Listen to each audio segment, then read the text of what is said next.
Você já ouviu essa palavra? Transe? Transe hipnótico, transe mediúnico. Mas o que é o transe? Como que ele acontece? O transe, dentro da hipnose, assim como em qualquer outra área onde a pessoa tenha que se concentrar e focar, gerar um hiperfoco, ali nós temos um transe.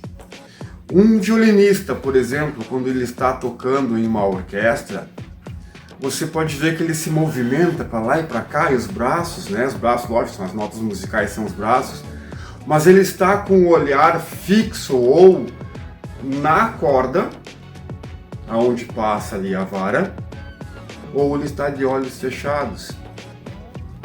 Que incrível isso, né? Pois é, e isso é um hiperfoco. Ele consegue distinguir com muita clareza o que está na partitura e o que está sendo tocado e as notas musicais no braço do violino. Então ele é uma hiperconcentração, um hiperfoco, certo? Dentro da doutrina espírita ou do espiritualismo, há o transe, transe mediúnico. O transe mediúnico, ele é sim real, aonde que a pessoa, o médium, ele tem todos os sintomas, de um transe profundo. Então, para a gente poder entender como que isso funciona, como que isso trabalha, quando o médium, e aí vem as questões de quântico, tá, gente? Nós temos no nosso cérebro uma glândula chamada glândula pineal, onde acredita-se que há uma comunicação entre todos. É o que nós diríamos como se fosse a intuição, ou como Jacob Greenberg provou da telepatia. E é através dessa glândula pineal, existe um cientista brasileiro, que eu não lembro agora o nome dele, mas ele é um cientista brasileiro que está com estudos muito avançados em cima da glândula pineal. Tá? Vou pesquisar, vou deixar aqui a foto dele aqui e o nomezinho dele, tá bom? Em que ele vê que a glândula pineal não é somente uma glândula, ela não tem apenas uma função física, ela também tem uma função quântica, devido a cristais que há no interior da glândula pineal. Acredita-se que dentro da espiritualidade, os espíritos, eles comunicam através da glândula pineal. Então, explica-se do porquê que existem médiums visuais, médiums auditivos e médiums sinestésicos, tá? São médiums que sentem através do sensorial, ele sente uma presença. O transe hipnótico, quando a pessoa aceita fazer terapia, quando ela procura o terapeuta e aí topa fazer, ela vai passar por alguns passos, Então tem a entrevista inicial. Da entrevista inicial é marcado a anamnese. A anamnese é marcada a primeira sessão. Na primeira sessão vai ter uma breve anamnese sobre tudo que foi conversado e tudo que será trabalhado. Isto é, o hipnoterapeuta ele vai estudar. Ele pede então esse prazo, certo? Para ele estudar a anamnese. E quando chegar a data, o dia marcado para fazer a primeira sessão, aí então ele já chega com as suas ferramentas prontas. Faz uma mini anamnese de como que está a paciente ou o paciente, de como que ele está, de como que está o humor dele, como que está o físico dele, como que está o astral dele, E apresenta o plano que o terapeuta criou para então começar a dessensibilizar, os problemas, os traumas, as crenças do cliente, do paciente. A hipnose verdadeira, ela não passa de 3 minutos. É chamada de hipnoterapia, olha só que interessante. É chamado de hipnoterapia, É a hipnose terapêutica. No entanto, de hipnose pura, ela tem ali no máximo 3 minutos. né, que é, por exemplo, a indução hipnótica de Dave Elman. Ela leva mais ou menos 3 minutos para a pessoa entrar num estado muito profundo. Nós vivemos o que a gente chama de vigília, tá? Vigília ou estado beta. Quando a gente fecha os olhos e respira fundo, inevitavelmente, não existe como dizer não, não é. Queira ou não, sim, você entra em um estado hipnoidal ou estado alfa. Não tem questionamento, é automático. Fechou os olhos, respirou fundo, você já está em estado hipnoidal ou alfa. Separa os homens, tá? Você está em casa mexendo no celular, vendo notícia, vendo TikTok, correndo no Instagram, e aí chega a tua esposa assim e diz assim: amor, por favor, vem aqui um pouquinho, senta aqui um pouquinho, larga um pouquinho o teu celular, olha pra mim. E você larga o celular e olha pra ela. Você automaticamente foi pro estado hipnoidal. Transe médio e transe profundo, tá? Eles estão classificados como teta. Um nível de transe, ele é mais sugestível a sugestões diretas. Então, por exemplo, em terapia, nesses 2 níveis de transe já se consegue ter algum resultado, no médio. No profundo é 100% ter resultado. Isto é, no médio é aquele transe em que você consegue fazer uma analgesia, né? Por exemplo, tirar uma dor, você consegue programar o teu cérebro para algo mais lógico, para prova, mais concentração. O transe profundo, ambos são sonambúlico. Então, quando você ouvir essa palavra sonambúlico, não quer dizer que a pessoa ela é sonâmbula, não, mas é um nível de transe. Abaixo disso, nós temos o estado Isdale. O Isdale, tá, leva o nome do seu criador, que é o James Isdale, um escocês, médico, em 1840 e alguma coisa, na Índia. Pessoas que se acidentavam na linha férrea, nas indústrias, né, era mandado pro James Isdale.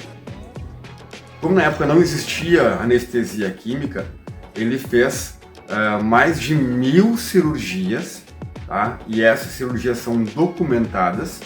Então ele fez mais de 1000 cirurgias e amputações. Pensa, apenas com o transe hipnótico. Faz ideia do que é isso?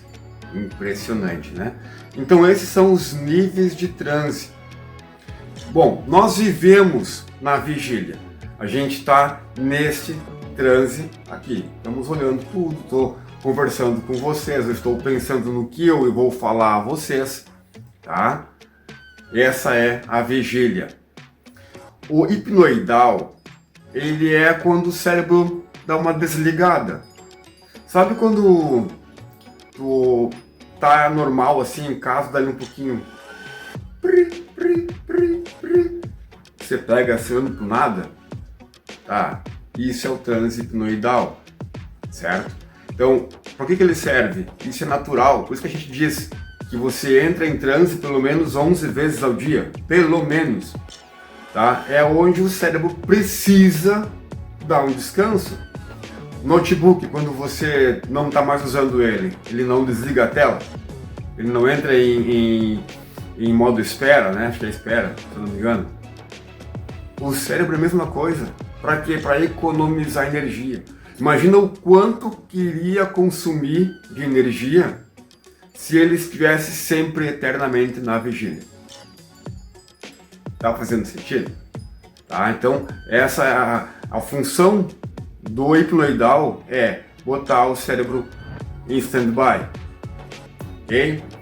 Médium e profundo, o médio é aquele transe que você tá vendo um filme de terror E quando dá a cena do monstro, você pula no sofá, tá? De medo. Esse é o transe médio. Também é usado em terapia. Transe profundo. O transe profundo vai estar com olhos fechados, o corpo vai estar completamente relaxado, pode estar na posição sentado, pode estar na posição deitado, tá? Ele vai estar muito relaxado. O seu foco é único, né? E a pessoa, qualquer sugestão, ela entra diretamente. No entanto, para ela ser utilizada, né, ela tem que ter um contexto. Os hipnotistas de palco, quando fazem shows de hipnose, tá, uma plateia que tenha 250 pessoas, vamos supor, vamos dar uma ideia, ele lá do palco ele vai aplicar na plateia toda uma pseudo-hipnose, tá? Seja ela das mãos coladas para frente aqui, e aí as mãos vão colar, as pessoas que as mãos colarem, não conseguiram descolar, ele manda subir para o palco. É assim que ele seleciona as pessoas mais sugestionáveis. E é aí que está o sucesso do show dele. Interessante, né? E ali em cima do palco ele trabalha a nível profundo, a nível sonambúlico. Então, aquelas pessoas que as mãos colaram lá na plateia, elas já estão prontas. Elas estão prontinhas, é só você colocar no palco e mandar a coisa acontecer. E aí você vê todo aquele show lindo, maravilhoso. Adoro. Tempo que eu fazia animações de festas, né? Então, eu pegava, por exemplo, sempre amei fazer animação de casamento. Porque eu fazia o noivo esquecer a noiva, ou a noiva esquecer o noivo. Ou eu fazia a noiva se apaixonar pelo padrinho. Claro que ali é brincadeira, é momentâneo, né? Não vai ser para sempre. E acaba tudo muita risada, muita brincadeira. Quando que em terapia a gente utiliza de outras ferramentas como a PNL, e aí utiliza-se de comandos secretos para acessar o subconsciente. Então é por isso que em palco é uma coisa, em terapia é outra coisa. Por isso que em terapia é duradouro. Eu posso dizer que para a vida toda. Leandro, se você me colocar em transe agora e você sair, eu vou ficar eternamente no transe? Não. Não. Tanto é que para cirurgias hipnóticas, para anestesia hipnótica, né, quando for fazer algum procedimento, como eu já fiz, tem que estar sempre ao lado da pessoa alimentando aquele transe. Tem que estar sempre alimentando, sempre alimentando. Por quê? Eu posso colocar quem for que seja, qualquer pessoa, colocar em transe, pode até mesmo ser no sonambúlico, que é o profundo, não é o top ainda, que é o esdeio, né? É o sonambúlico, é onde a gente faz a mudança terapêutica. Eu coloquei ele ali e eu saí 35, 40, 45 segundos, ele vai despertar. Por quê? Porque não está sendo alimentado aquele transe. O transe ele tem que ser alimentado, ele tem que estar sempre alimentando. E aí que a gente tem as questões de vocalizações, né? O tom da voz, tudo isso influencia muito no transe. O nível esdeio, esse nível esdeio, tá? Esdeio, quem batizou esse nível foi James Esdeio, né? Nível absurdamente bom, parece que você desliga o teu eu do corpo, tá? E é um nível tão gostoso, tão maravilhoso, tão delicioso que você não quer voltar. E aí o hipnoterapeuta tem que, né, fazer negociação. Ó, se você não voltar, você nunca mais vai voltar para esse estado. A pessoa na hora lá já desperta. Por quê? Porque é muito gostoso. E o subconsciente, ele é verdadeiro, seja a pessoa que for, seja da índole que for, o subconsciente, ele é verdadeiro. Certo? É uma programação que ela é única, Ela tem as suas regras ali, ponto. Regras essas que vêm de instinto. Então esses são os níveis. Aí, além dos níveis, tá, nós temos também os sintomas, né? A sintomatologia do transe. Então o transe ele tem sintomas. Dentre eles que é o mais comum é o REM, tá? O REM é o Rapid Eye Movement. É quando as pálpebras ficam batendo bem rápido, é uma coisa que não tem como você controlar. Ele é muito rápido. Quando a pessoa entra em transe, tá? Isto vai acontecer. Quando é transe bem profundo, ele vai ter o REM, tá? O REM, para ver com mulher normal, sabe quando que ele acontece na vida da gente? Já ouviu falar aquela expressão do sono REM? É, dessa aí mesmo. É o sono profundo, tá? Quando a pessoa está dormindo e você olhar para ela e ela começar a bater as pálpebras bem rápido, a movimentar, tá? Ele está no sono mais profundo, certo? Então ali nunca é bom acordar, tá? Quem está nesse nível de sono, não é bom acordar, tá? O nível REM, ele é bem assim, perto do final do sono, tá? Ele não fica no meio do sono, ele fica próximo do final do sono, né? Que é o sono mais profundo. Dali ela volta, acorda, acabou. Bom? Então, espero que vocês tenham entendido sobre transe, como que funciona, certo? E, gente, muito obrigado. Compartilhe, deixe seu like, se inscreva no canal, tá bom? Agradeço muito a vocês. E se você tem seu amigo, sua amiga, seu familiar que sofre de fibromialgia, tem problemas de depressão, ansiedade, tá? Compartilha esse vídeo. Compartilha esse vídeo, tá? Indica aí para que nosso canal possa crescer, possa ajudar mais e mais pessoas, né? Vamos botar assim, voltar à vida, né? Vamos dizer assim, voltar à vida, sair desse mundo de escassez, um mundo que a gente só está vendo o lado ruim e não estamos mais vendo o lado bom. Tá legal? Tá joia? Gente, brigadão, valeu, até mais.